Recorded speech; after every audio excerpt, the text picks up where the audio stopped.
Hi everyone, welcome back to the channel. Whether you've come from TikTok or you're just discovering me on YouTube, this is a pretty exciting video. This is my first collaboration with another creator. Today I've got an exciting video with Chris, aka Filmstocked, another great content creator talking all things movies and shows. All of the links to Chris's pages on YouTube, TikTok, Instagram will be linked in the description below, so do please go and check out Chris. He's got some great content. Chris is also a massive Stranger Things fan, which is what brought us together and is the inspiration for this video. Today in the video we're going over different aspects of Stranger Things and trying to compete to gain the best draft and gain the best team. We go through characters, episodes and songs from the show. So let us know in the comments whose draft do you think was better in each round. And yeah. Oh, and by the way, I had a bit of a technical difficulty when capturing our video chat, so I'm appearing a bit out of frame in the video. But it is what it is. So let's go into it.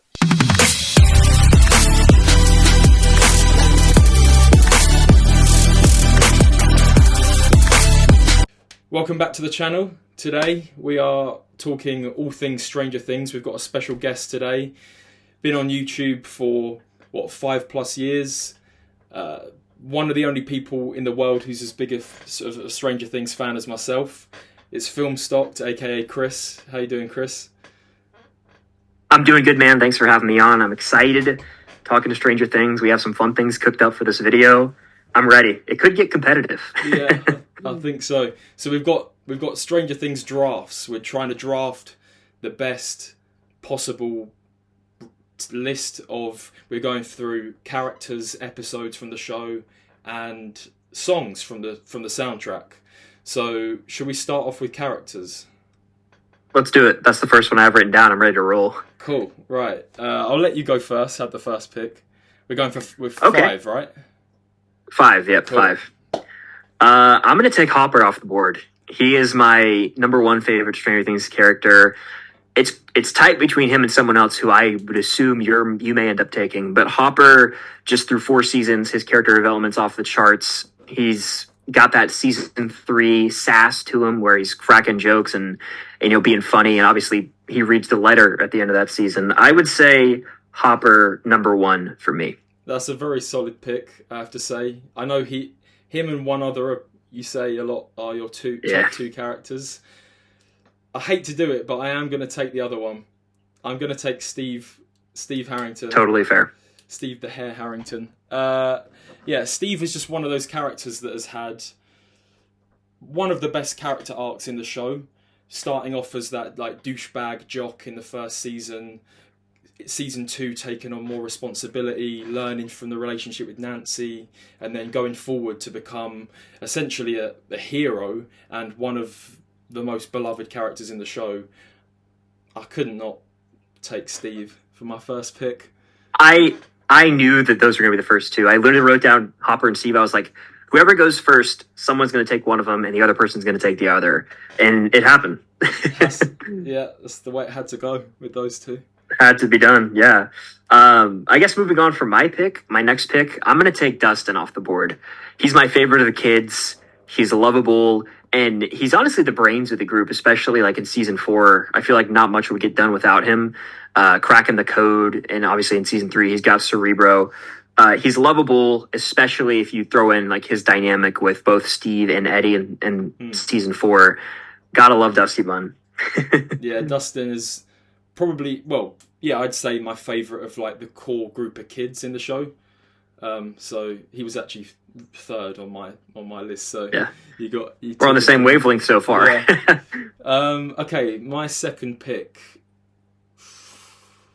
Oh, there's a few that I could go to next. I'm thinking. See, there's someone I want to pick, but I don't think you will pick them. So is picking them now a good idea? I think I'm gonna risk it for the biscuit and pick. Oh, I'm gonna pick Murray. I'm gonna pick Murray second because I think you might want to take him. whereas other All right. characters you might not. Murray, for me, is coming in season 2. I'm pretty sure, right? It was season 2 early on with like, Season 2. conspiracy theories. He was in season 2 sort of an outcast, very much a sort of background character. Come season 3, is part of the core group who are, have all the inside information, and in season 4 is obviously part of the Russian crew. He's just comic relief, always got funny things to say and do. One of my favourite characters for sure. So I'll take Murray. Yeah, Murray the Bald Eagle Bauman. Good pick there. He's underrated for sure. Yeah, definitely. I feel no he is. Funko Pop for Murray. It's like one of the only main characters we don't have a pop for. Yeah. I mean, we have multiple for Erica, multiple for even like Jonathan. I think Murray, he should have got one for season 4 with the flamethrower. That would have been sick. Definitely. Man, that would have been cool. Okay, so for my third pick, I'm gonna go ahead and take Max. Oh. Yeah, Max. I love her. She's, again, in season 4, it really kind of gets her time to shine. She's introduced in season 2, and her and Lou Max, one of the strongest couples in the show. It's hard not to love her, especially after season 4 with like Dear Billy and everything. I would say Max is up there for me, so I'm taking her. Yeah. That seems like you might have had her written down as well. Yeah, she was one of the characters that I sort of deterred from picking, because I thought, I've heard you mention before maybe that Max wasn't one of your top picks. So, but in season 4 she really comes front and center, and it's a big focus of that season, and it wouldn't be the same without Max for sure. Like I have my 3 faves, and then like the 4 spot rotates, and Max is one of those like who's always rotating to fill out the top 4 for me. Yeah. This is my third pick, right? Yeah. Yep, third. I think I'm gonna take Robin. Robin, obviously only been in the show for 2 seasons. Season 3, the whole storyline with the Scoop Troop, that the dynamic of those 4 characters was great. Obviously, she was the one who solved the Russian communication, which sort of set that whole story moving forward. And then in season 4, she didn't have as much to do as some of the other characters, but like the moment in is it Penthurst Asylum where they go to Victor Creel, that moment was great. Obviously sort of the teasing of her with Vicky, which maybe we might see more of in the future, and her relationship with Steve is brilliant. So yeah, I think Robin. I'm going to take Robin. Strong pick, because she was like right there with Max. I had her next to Max on my list, so I was like, I got to pick one of them. So you won that round. I love Robin. Man, for my 4th pick, I'm going to, like at this point, a lot of the characters are kind of even for me. Yeah. So it gets a little more difficult. I would say I'm going to take Eddie. Yeah, Eddie in 1 season alone in season 4 stole everyone's hearts. He's got the Master of Puppets moment, which is just badass. And him and Dustin's friendship is so beautiful by the end of it. Like the moment where Eddie tells Dustin, he's like, never change, Dustin Henderson. And then later on, when we see, Dustin talking to Wayne Munson and telling him, I wish everyone could have seen the real Eddie, it was beautiful. So I would say Eddie, he had such an impact with such little screen time. I have to agree. I don't know if I read it somewhere. His screen time was it like 14 minutes or something ridiculously low? In volume 1, I want to say, yeah. If you look at like the whole, it was like maybe an hour for the whole season, but which is crazy. The impact that he made on the show, on the fans, was crazy. And his whole arc of the guy that runs away to becoming the guy that stands and fights, definitely. Yeah. That was your 4, right? That was my 4, yeah. So I have 1 left. Oh, who do I go for? I've got a few down here that are kind of like coming up next that I would go for. But like you said, they're all sort of on in a similar area for me. Yeah, like same playing field right now, I think I'll take Lucas. I think I'll take Good Lucas. Yeah. In the earlier seasons, Lucas wasn't a standout character for me, really. Because back in the first couple of seasons, Mike was one of the stronger characters within the boys group, I think. And over time, it's as the characters have gone in different directions and circumstances have changed. Mike's sort of become almost a completely different person, and Lucas is a character that's really sort of stepped up. And his relationship with Max, obviously, is like one of the most popular like couples in the show.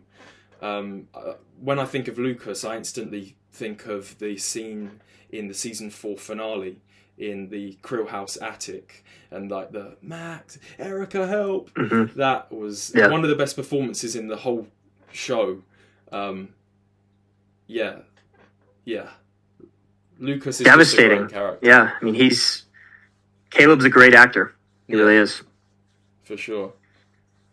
Okay, so I have one pick left. I'm gonna say I have 3 written down. It's kind of like a coin toss. I'm gonna take Nancy Wheeler though. I think Nancy is just like with the shotgun. You don't want to mess around with Nancy Wheeler. I mean, the memes that came out of that were funny. How Nancy's always strapped with the shotgun. In season 1, she's great. I mean, when she has the moment where she goes to the upside down through like the tiny little gate in the tree, and she starts to investigate more and more. Her and Jonathan have some duos. Obviously, you got the whole Stancy Jancy stuff, but Nancy as a character, especially like season 4 Nancy, volume 2. You don't want to mess around with her. She's badass, and I'm curious to see who she ends up with, if anyone. Is it going to be Steve? Is it going to be Jonathan? Is it going to be nobody of those two? Lots to talk about there for like season 5 speculation. But Nancy Wheeler, she has her ups and downs. Season 3, probably my least favorite version of her. But seasons 1 and 4 specifically stand out to me. So I'm comfortable with that pick. Yeah, I think that's a good pick. Nancy was one of the ones that was sort of close to the top for me. I don't know. I think there's some moments where I'm really like, with Nancy, I'm really like the whole, mainly with the love triangle, the Stancy Jancy stuff. But then all of that is sort of explained through like sort of how her parents were, and that, and when you sort of understand more about the character, her actions make a bit more sense. But yeah, Nancy with the shotgun, like, come on. My last pick. There's some good candidates here. Yeah. You have your pick of the lot now. I think it might be controversial, and it's not one of the characters that you would think I'd go to, but just on how the character was written, I think I'm going to go for Billy. Okay. Not one of my favourite characters necessarily, but how that character was written, I really liked, and like sort of his quote unquote redemption, if you will. In season 2, obviously, he's one of the most dislikable people ever, and then sort of seeing his exposure to the pure evil of the Mind Flayer, and making him sort of regress into his childhood. And you're sort of taken on a journey through how his life maybe went a bit wrong, and I really liked that, and like him sacrificing himself for the kids and 11. I don't know. I just think he was very well written and very well utilised in that sort of role that he filled. No, yeah, I think so too. Like the performance from Dacre is outstanding. Like especially in, I think it's season 3, episode 6, E Pluribus Unum, when when Vecna's like speaking through Billy, and he's like, all this time they've been building it. They've been building it for you. Like that performance, it gives me chills, honestly. Like Billy had that moment of redemption at the end. I think he is a total a-hole for like a lot of the show, but it's kind of fun to have that villainous character, especially like in season 2 when him and Steve fight. Yeah, I like moments like that. Yeah. So yeah, I didn't expect Billy to go, but that's a solid pick. Yeah. I had some others in there. I had sort of Erica as one of the higher ones. Joyce, obviously 11 in there. Joyce, yeah. Even Henry Creel as well, and his sort of how he kind of ties everything together. But yeah, so I ended up with Steve, Robin, Lucas, Murray, and Billy, right? Yep, And that's right. And who did you have? I had Hopper, Dustin, Max, Eddie, and Nancy. I think they're pretty fairly matched lists, in my opinion. Yeah, you'll have to let us know in the comments if you're watching this who won the draft in your opinion. Cool. So I guess we should move on to... Should we go to episodes? Let's do it. Episodes. You can go first this time since I went first last time. Okay. Oh, the pressure of the first pick. I think I'm going to, right off the bat, go for... Oh, I think Season 4, Episode 7, The Massacre of Hawkins Lab. I think... I don't know if it's my top favourite, but I just wanted to get it first because that was obviously the finale for sort of Volume 1 of Season 4. The amount of sort of revelation and like lore bits that we got in that episode was the most that we've had thus far. Sort of finding out about Henry Creel, his sort of hit, you know, that what's they say, that Henry or Vecna or one all being the same person. That's it. And like all the flashbacks from the lab in 79, actually, you know, finding out what was going on there. Yeah, I think that's a pretty solid first pick. Absolutely. I think that's like the highest rated episode on IMDb by fans. Oh, really? I want to say. Yeah, I want to say it is. It's a huge revelation is made in that episode. It is responsible for like, it almost recontextualizes the show as we know it. Like when you go back and watch Stranger Things with the knowledge gained in that episode, you can view the show entirely differently. It changed the direction of Stranger Things for sure. And it has that really cool shot of the kids riding their bikes, and then the camera flips upside down to Steve and them riding their bikes. Yeah, that's great. And the score in that as well was like... Oh. Yeah. Chills. For me, I'm going to take Dear Billy. Dear Billy, it's the final moments with Max and running up that hill. It's like an out-of-body type experience. But on top of that, you've got the one-take shootout scene with the California storyline. With, Will, Jonathan, and Mike getting out of their house. Oh, yeah. In the Russia storyline, you've got Hopper briefly escaping prison, and then he gets recaptured. But it's like loaded across the board. But the moment at the end is... like, if we were to do a moments draft, like the best moments from Stranger Things, Max escaping from Vecna is probably top 2 for me. If not number 1. It's that great. So I'm going with Dear Billy for my pick. That's... pretty solid pick. I mean, the poster in the background. Yeah, I had to. One of your favourite episodes. Yeah, that whole sequence running up that hill. I vividly remember watching that for the first time and just thinking, like the heights that this show has gone to now, as if it wasn't already amazing before, and even the build up to that scene. Where you've got Steve, Lucas, and Dustin all like scrambling for the right song and just being there on the edge of your seat. Yeah, for sure. Good pick.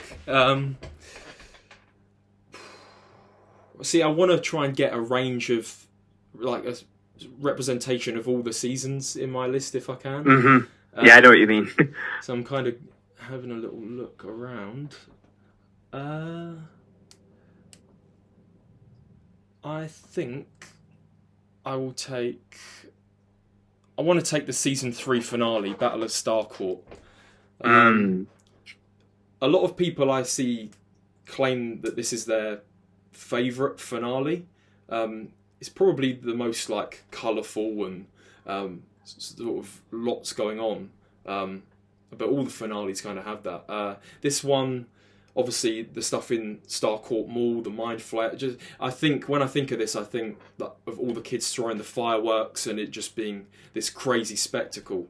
Obviously, as we spoke about earlier, Billy's sort of sacrifice. It's just a truly epic, because I think season 3 of all the seasons is the one that starts the slowest. It's still entertaining, but I feel like it takes the first few episodes. You're slowly going, and then it all pays off in that finale so well, I think. And having the groups as well, Scoop's troop, and what do they call the group that's in the mall? Oh, the Griswold family? Yeah. It's like Steve and them when they're in the... the Griswold family... Are you talking about at the very end when they're like on the walkies? Yeah. Yeah, you got Scoop's troop. Griswold family, I think, is like Nancy, Jonathan, and them because they had the station wagon. And then I forget what they call like Hopper and them. I know they call or not Hopper. Sorry, Hopper, Murray, Joyce. I know they call Murray Bald Eagle. Yeah. But their group names escaping me. I think you're right. And also, Never Ending Story is in this one. Yeah. Honestly, I was going to pick this one next. So I'm kind of like, I have to think now, because that's like probably it's top 3 episode for me easily. Yeah, it really just drove season 3 home with like the most powerful ending that it could have possibly had. So yeah, that's my second pick. Fair pick. I'm going to take another finale. I'm going to take the Piggyback season 4 finale. It's the movie. It's the Stranger Things movie, essentially. It's like 2 hours and 20 minutes. You've got, Master of Puppets and Eddie's death. You've got, the aftermath of everything after the time jump, which includes, Hopper and Eleven reuniting.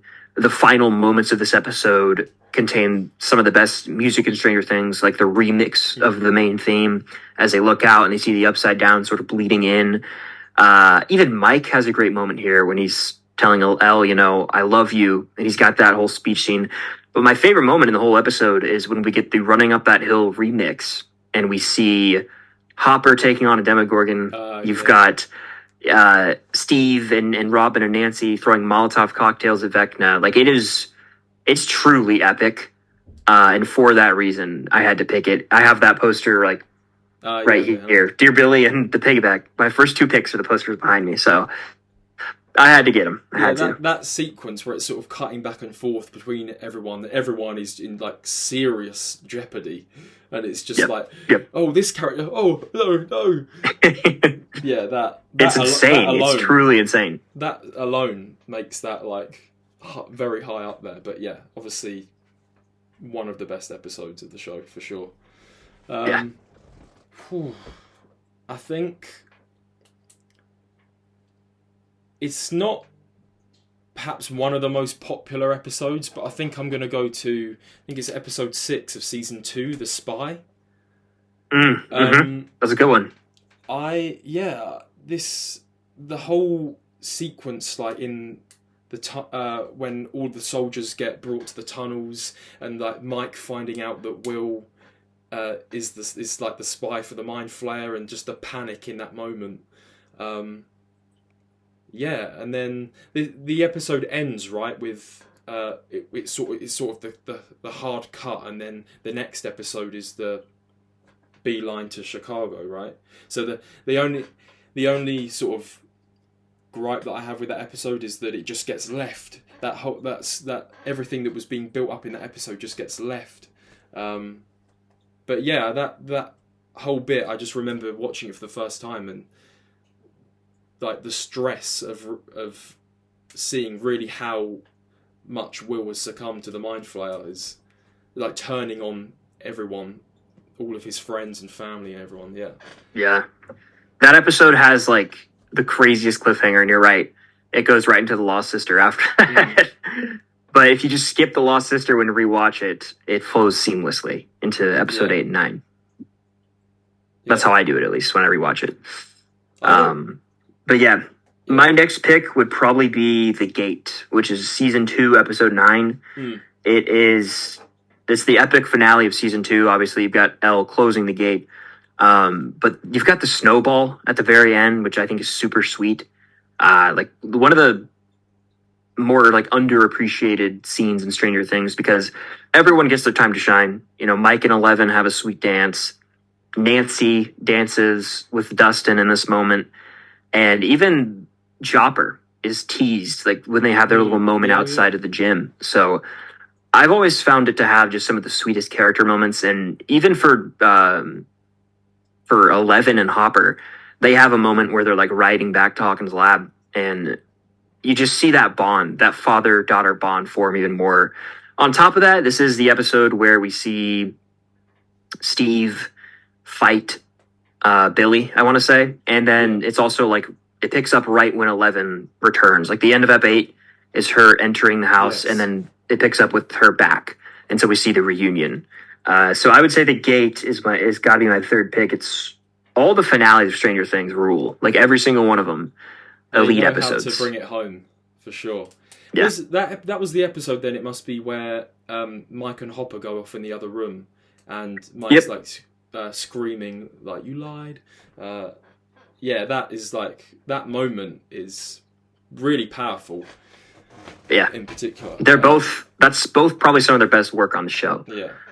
Performance-wise. With that episode, I remember the cliffhanger ending where it flips upside down, and you just see the mindful. And because I feel like with some of the other seasons where there's a cliffhanger, you could sort of imagine how it could play out. I remember when season 2 ended, I was like, well, the gate's closed. How could this possibly continue?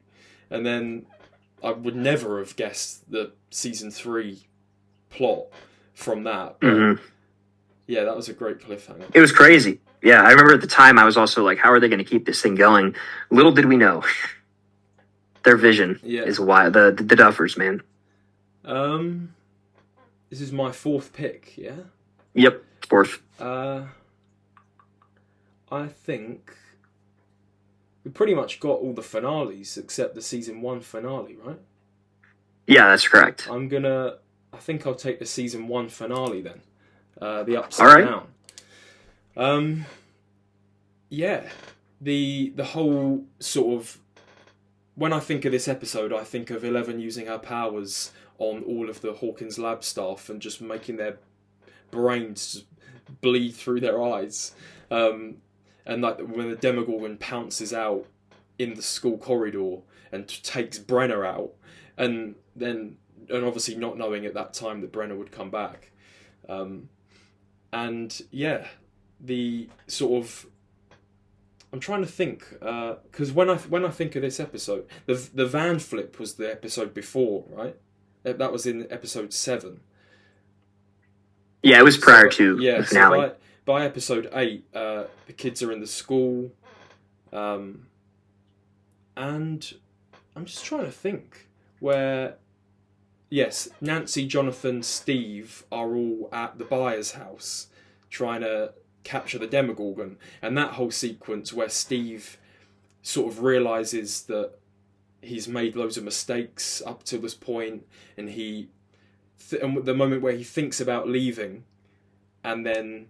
Because the Duffers have spoken about how he was originally meant to just leave, I'm pretty sure.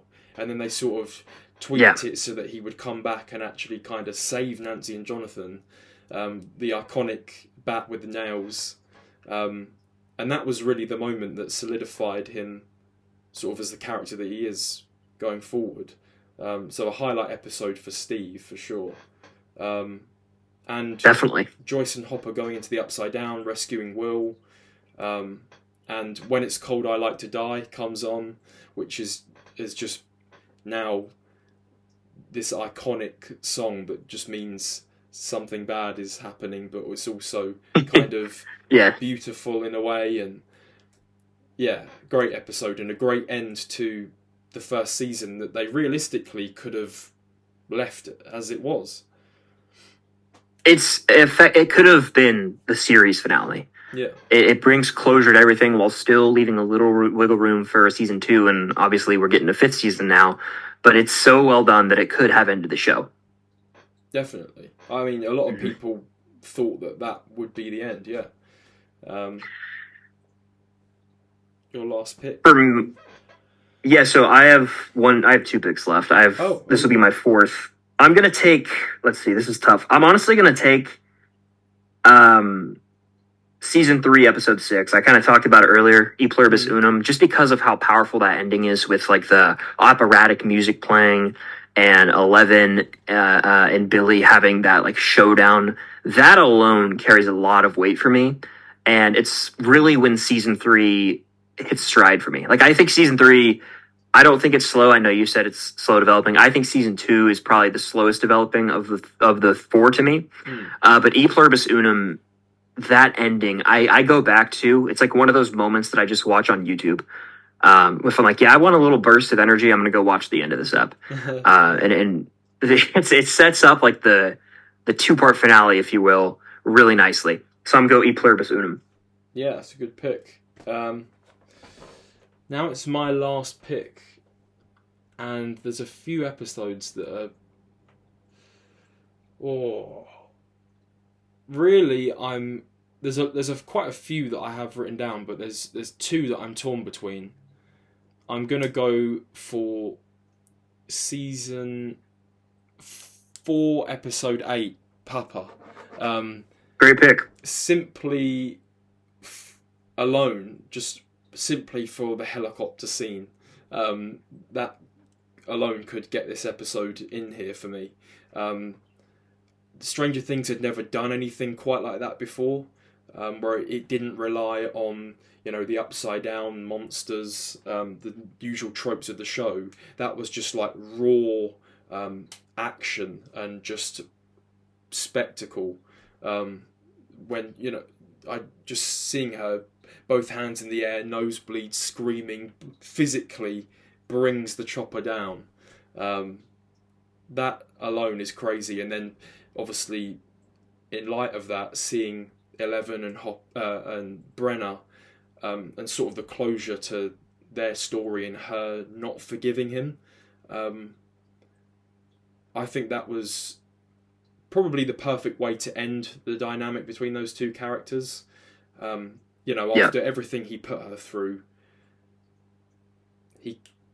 she couldn't say that she forgave him, but they had a very sort of intricate, deep relationship. So it's very, with those 2, it's yeah. I think that Papa is an underappreciated episode because it's sandwiched between 2 of the great episodes of the show, with Massacre at Hawkins Lab and The Piggyback. It's sandwiched between the 2, and there's a lot of focus on the California storyline and like Papa obviously dying. But a lot of things get lost. Like, people forget the very end of that episode is when the Separate Ways remix plays and Max and them pull up at the Creel house. Like, that is like when they're all riding in the RV gearing up for like one big battle.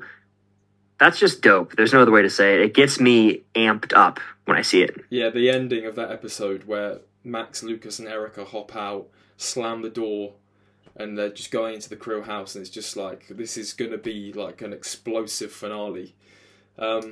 This is also the episode, right, where Steve is talking about the 6 little Harrington nuggets. Yes, it is. I really like that moment for Steve, but also, obviously, he tells Nancy that she's in that sort of fantasy as well. I think Steve can do better than Nancy at this point. I don't know. I have my opinions on the whole Stancy Jancy stuff, but that moment is nice. Fair. So I have 1 pick left. My final pick is actually going to be from season 1. This is the episode that really made me realize how legit Stranger Things was and hooked me fully, and that is Chapter 3, Holly Jolly. The reason being is at the very end of this episode is when we discover Will's body. At the time, we're like, they killed Will Byers, and Heroes plays as the kids are like, it's Will. It's really Will. And then you've got obviously Mike running home, embracing his mom. You've got Joyce and Jonathan like in the middle of the road. The car lights are like, illuminating them. It's beautifully shot. And it's just the raw emotion of that, final 10-ish minutes of the episode really stand out to me.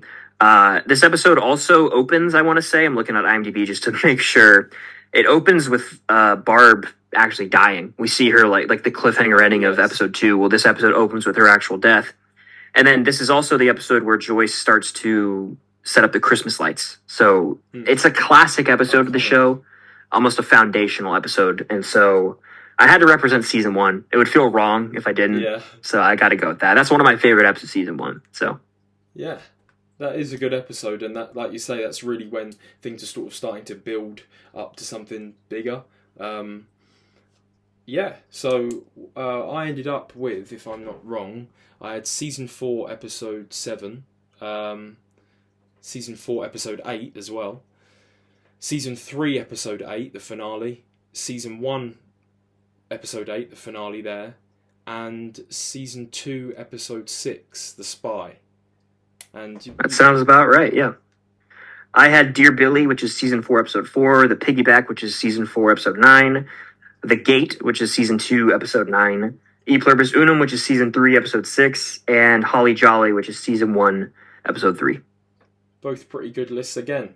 Did you have any in your sort of honourable mentions, any that didn't get drafted? Because I had season 1, episode 1 as being one of the contenders, which is obviously the very first episode of the show. And I knew from literally the opening sequence that I was going to love this show. And so I had that sort of up there. All right, so some honorable mentions that I didn't get were the Hellfire Club, which is the season 4 premiere, The Bite, which is the penultimate episode of season 3, and then the Mind Flayer, which is, again, penultimate episode of season 2, that ends with 11 pulling up at the house. So cool. There's so many great episodes of the show, though. There was always going to be some amazing episodes left out. One thing I know for sure, though, was that the Lost Sister was never going to show up there. No shot. Right. So that's episodes. We will finish it off with songs from the show. Yep. I went first last time. Do you want to go first this time? Sure, if you're offering. Yeah, go for it. All right, I'll take, with my first pick, I'm going to take, as difficult as this is really just truly challenging for me, I'm going to take Running Up That Hill. I think that it's iconic in season 4. It's remixed. It was like the number 1 trending audio on social media for months. Crazy. It's so important too, because it's the song that frees Max essentially from Vecna. I would say Running Up That Hill is my number 1 pick. Yeah, I mean, I still listen to that song regularly to this day. And that, it reminds me so much of that summer 2 years ago, and just that period, which isn't spoken about enough, that summer, that year, and how good that was. And that song, obviously in its connection to the show, really reminds me of that. There's the soundtrack of Stranger Things is so good. It's so difficult. I am gonna say I really like California Dreamin'. I think it sets the tone of season 4 and that storyline really well. And yeah, it's just a great song, and it obviously that storyline being in California is very fitting. Yeah, I think I'll go for that. That's a great pick. It plays at the very beginning when Eleven's like reading her letter, setting up Callie. Yeah, that's a good pick. I would say for my number 2, I'm going to go with Should I Stay or Should I Go, which I think has become, for a while, it was the Stranger Things song. Right. In season 1, they reused it again in season 2.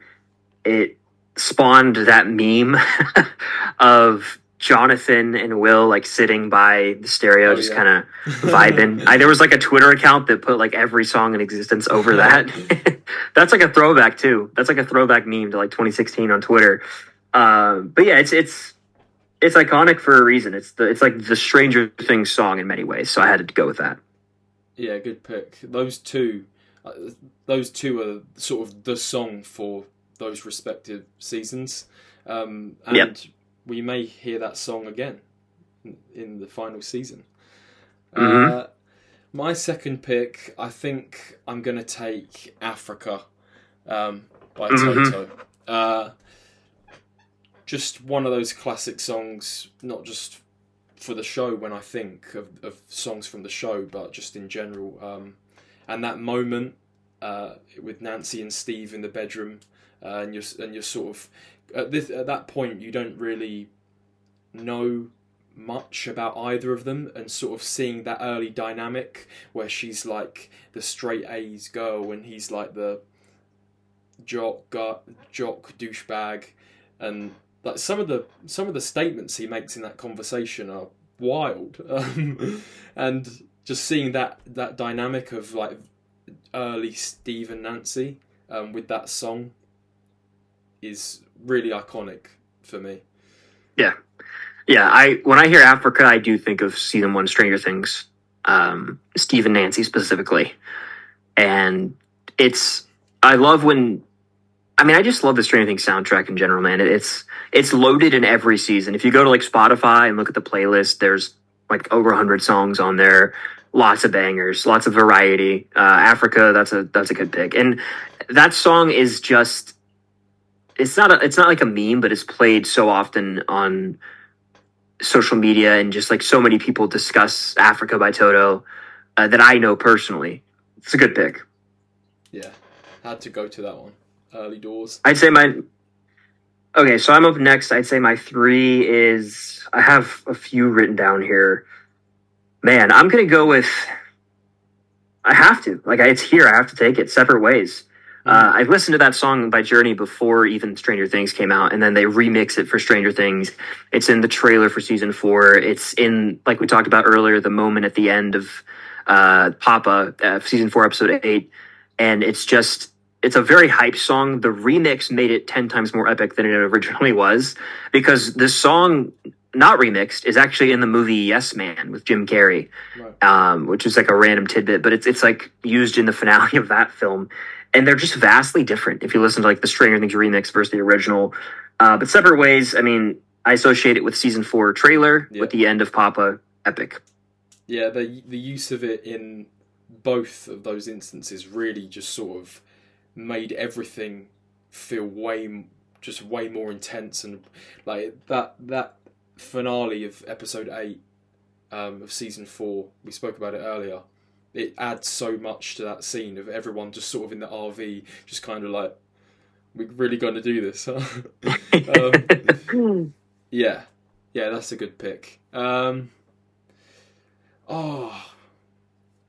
See, I've got some of the more sort of more popular, more iconic Stranger Things songs on here, but I've sort of gone through all like the soundtracks for every season, and one song that I really love is Never Surrender by Corey Hart, I'm pretty sure, used in the season 3 opener when Mike and Eleven are in Elle's room, and it's literally very briefly used in the scene. I think it's like a matter of seconds, and then I think Hopper comes in and just shuts the radio off. That song, ever since season 3 came out, I just listened to it again and again. I listen to it all the time, and I love it. It's one of the songs that I'll just sing in the shower at the top of my lungs. Mm-hmm. So yeah, I've got that's a funny moment when Mike's like singing. I know what you're talking about, like the opener of 3, and then Hopper runs in. What did we say about the door? I had to pick that. Oh yeah. I'd say for my number 4, I'm gonna go with Detroit Rock City by Kiss. This is just one of those songs I listen to in my car and rock out to. It's used in season 4 when like the basketball game's happening simultaneously with D&D, and Eddie's like, "That's a mess." We get that line while it's playing. It's one of those just badass rock and roll songs. There's no other way to cut it. It's also featured in Paul Blart Mall Cop. I don't know if you've seen that movie. No, I don't know if you do. You know what Paul Blart is? I know that you like it a lot. Yeah. Kevin James's character plays it on Rock Band in the mall after hours, and it's just so cheesy. But Detroit Rock City rocks, as the title would sort of insinuate. So I had to take it. It's one of my like just favorite songs in general, outside of Stranger Things, even. Good pick, yeah. It's a good moment from the show as well. I think I will go to... This is my 4th pick, right? I've got 2 left. Yeah, this is your 4th. I think I'm going to go to When It's Cold, I Like to Die. That song is so synonymous with the show at this point, and the moments that I think of where it's used is the season 1 finale where Will is rescued from the Upside Down, in season 4 with Max and Eddie and those deaths, or well, Max didn't die, but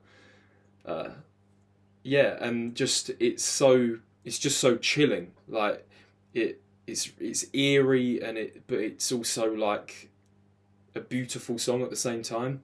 And yeah, like I said earlier, when that song's used in the show, you're going to get one of the most impactful scenes. So yeah, no, that has become, it's like the Kraken call in Pirates of the Caribbean. It's like if you hear the thud, you're like, something bad is coming. If you hear that, death is coming to a major character. I honestly won't be surprised if we hear it in season 5. No doubt, surely it's going to come. We'll back. see. I'm nervous, man. Yeah.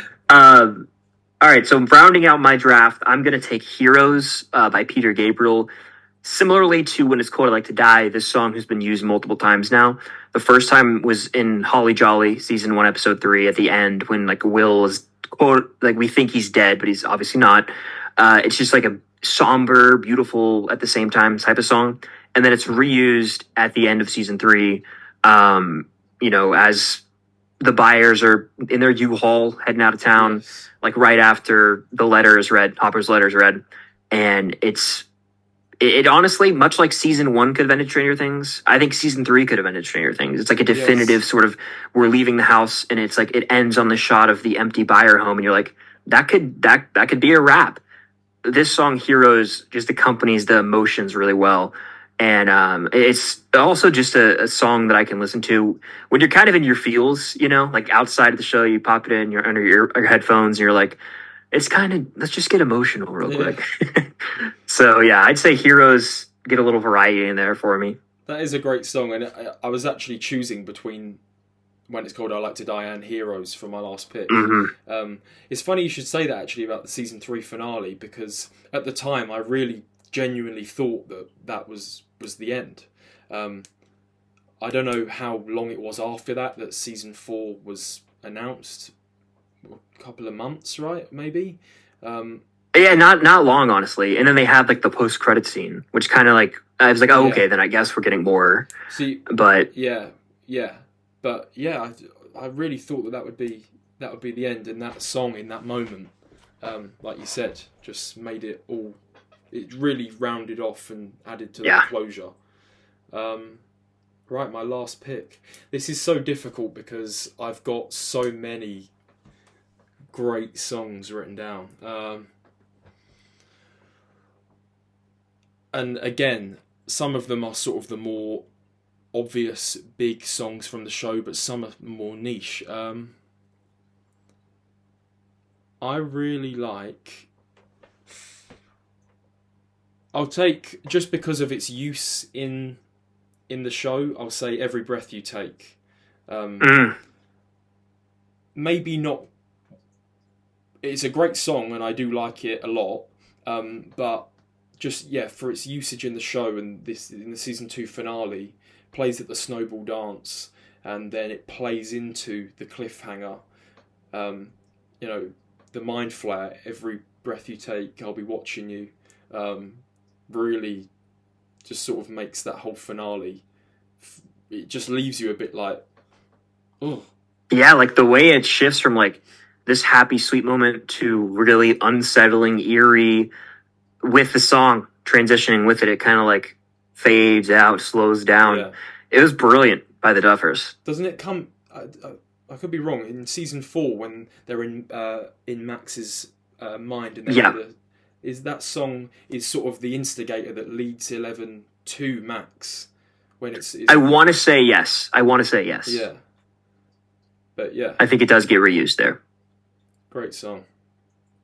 Yeah. I mean, dude, I had 1, 2, 3, 7 or 8 written down that didn't get picked. Like, I'm surprised Master of Puppets didn't go. Like, I was thinking about taking that one.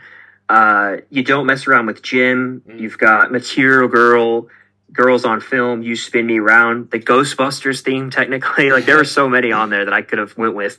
Like, songs is, I mean, Stranger Things might have consistently the best soundtrack of like any show or movie out there right now. They just know what they're doing, man. I'd have to agree. I literally have on my Spotify a playlist that I've made of every single song used in the show, and yeah, it's just there's so many good ones. I had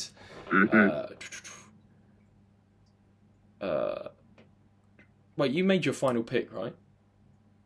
Yeah. Heroes. Yes. Oh yeah, you went first. What else did I have? I had Time After Time as in there, which is also from the season 2 finale. I Just Died in Your Arms Tonight, which is, I think it's when like Karen Wheeler's getting ready. I love that song. Material Girl, you said, Girls on Film. Whip It. Sunglasses at Night, which it's pretty brief in there, but that's in there. Runaway in The Lost Sister, when she arrives in Chicago. I love that song. There's also one that's used in, I think it must be season 1, episode 2, when they're all at Steve's house in the pool. It's I Melt With You. I really, really like that song. Yes. Yeah. And as far as like Stranger Things songs go, people never mention that song, and it's one of my favourites that just missed the cut. Islands in the Stream as well, from early on in season 2 with Joyce and Bob dancing. Lover Girl as well, early on in season 3 when Max and Elle were playing Spin the Bottle and that song comes on. There's so many. I'd also shout out Rock You Like a Hurricane, Billy's entrance in season 2 by Scorpions. That one's awesome. Cool. So I ended up with, for that, I had Africa, Never Surrender, California Dreamin', When It's Cold I Like to Die, and I took Every Breath You Take as well. Yeah, I had Running Up That Hill, Should I Stay or Should I Go, Separate Ways, Detroit Rock City, and Heroes. So you had some of like the biggest songs for the show in terms of like how iconic they are. Yep. I think I picked quite a few niche ones, especially Never Surrender. But yeah, so let us all know in the comments which list was better for all of the drafts, characters, episode, songs. And thanks very much, Chris, for hopping on the channel. Absolutely. Thanks for having me, man. I love talking Stranger Things. I love this concept of doing drafts. So I had a lot of fun, dude. Yeah, it's exciting to just talk about, because even when you finish the draft, just going through what you could have picked as well just leads to all sorts of discussions. But season 5 is on the way. And cool. Exciting times, dude.